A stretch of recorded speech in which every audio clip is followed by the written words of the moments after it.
Je suis Carlos Sidibo, je suis activiste international et puis travailleur social aussi. Et donc je suis en ce moment à l'université de Toronto, où la ville où se passent les célébrations de la fierté mondiale, comme on le dit en anglais, World Pride. Et en ce moment, à l'université de Toronto, il y a la conférence sur les droits humains, qui est une activité très importante, ou du moins l'une des activités les plus importantes de la World Pride. Mais il faut dire que cette conférence réunit tous les acteurs internationaux pour discuter en fait des enjeux qui se sont dressés sur le parcours des activistes, que ce soit des activistes internationaux sur la question des droits humains, que ce soit des activistes en matière de lutte contre le VIH/SIDA, que ce soit des activistes tout court qui abordent toute la question qui touche aux êtres humains en général. Mais il faut dire que ces 10 dernières années ont été parsemées par beaucoup d'enjeux, notamment la criminalisation de l'homosexualité dans beaucoup de pays, surtout des pays d'Afrique. Et c'est l'un des points qui est à l'ordre du jour au cours de cette conférence-là. Mais en même temps qu'il y a eu toute la question de criminalisation de l'homosexualité, mais il y a aussi, en matière de lutte contre le VIH/SIDA, toute la question de criminalisation des personnes vivant avec le VIH/SIDA pour le non-dévoilement de leur statut sérologique auprès de leurs partenaires sexuels. Et donc, et aussi, il y a toute la question des minorités, des autres minorités, que ce soit sexuelles ou des minorités, des personnes vulnérables, comme la question des femmes, des lesbiennes, des personnes handicapées LGBT. Et donc, c'est en fait une plateforme qui a été mise en place par le comité de la World Pride pour se pencher sur tous les enjeux, comme je le disais un peu plus tôt. Aujourd'hui, 10 ans plus tard, nous nous retrouvons à l'intersection de plusieurs problématiques.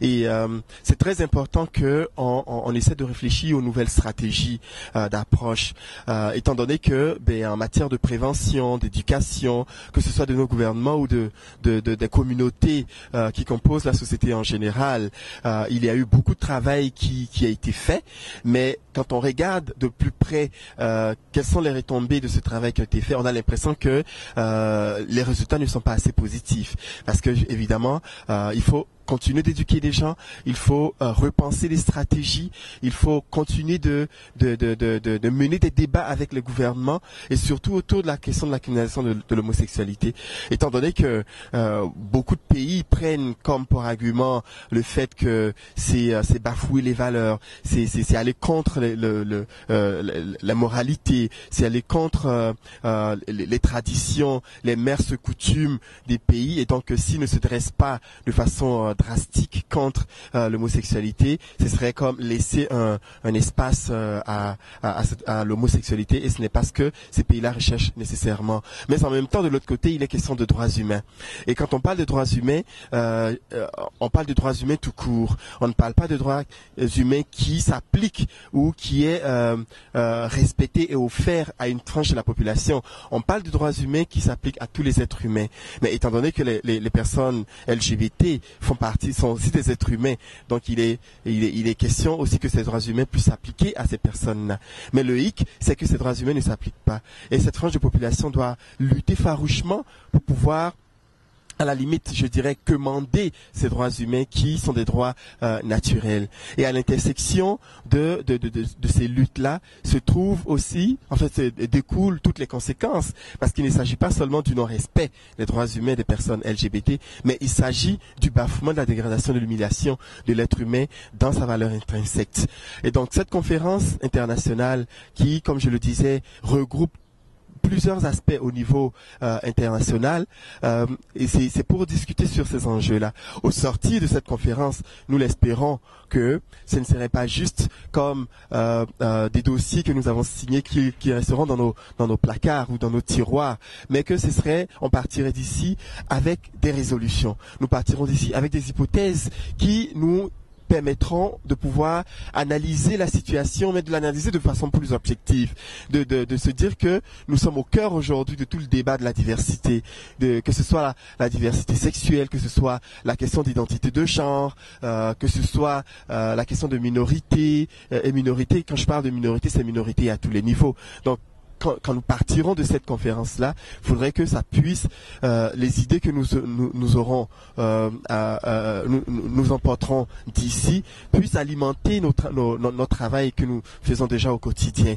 Et donc, je crois que c'est assez avec beaucoup de fierté que Toronto abrite les célébrités de la Road Pride. Et aussi, je voulais faire un petit coucou à la communauté francophone. Pour moi, en tant que francophone, en tant que minorité au sein de cette province de l'Ontario, c'est très important de voir que je participe à ces célébrités-là.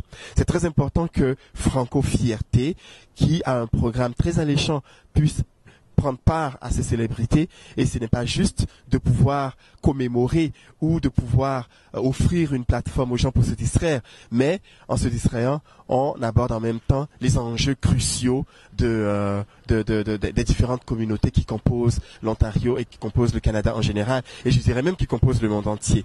Alors je souhaite une très bonne fierté mondiale à toutes les personnes qui viendront à Toronto, femmes, enfants, jeunes, gays, lesbiennes, bisexuelles, transsexuelles, tout genre confondu.